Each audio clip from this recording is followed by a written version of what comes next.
Patindi na ng patindi ang pagsasanay ng ating pambansang kamahong si Manny Pacquiao at yan ay para sa papalapit ng ika-4 na pagharap nila na Mexicanong si Juan Manuel Marquez. Patunay ng kahandaan ni Pacman, napabaksak niya ang kanyang nakasparing. Makita mo po muna tayo kay Sports Saksi Chino Trinidad. Tahimik at kaunti lang mga tao sa Wildcard Gym.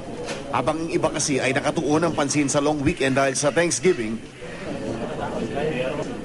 ubod ng sipag pa rin si Manny Pacquiao sa pagpapakondisyon ng katawan at isipan para sa ika-4 na pagtutuos nila ng Mexicanong karibal na si Juan Manuel Marquez. Sa isang closed-door sparring session, ipinakita ni Manny ang kanyang kahandaan. Isang bagitong sparring partner ang nakatikim ng bagsik ng WBO Fighter of the Decade nang tamaan siya ng left straight ni Manny gaya na nagpatulog kay Ricky Hatton noong 2009.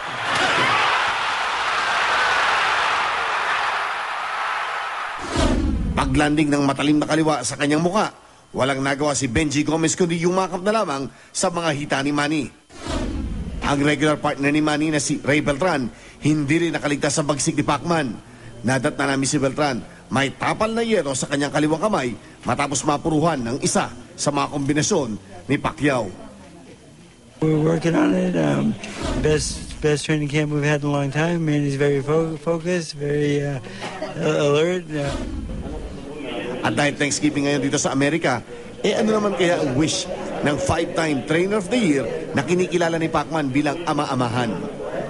There are a lot of things that you have to be thankful for. What's the first one? Manny knocking his opponent down today. It's a good sign. It's a good sign. We haven't seen that in a while. Mula sa Los Angeles, California, Chino Trinidad Nakadutok, 24 oras.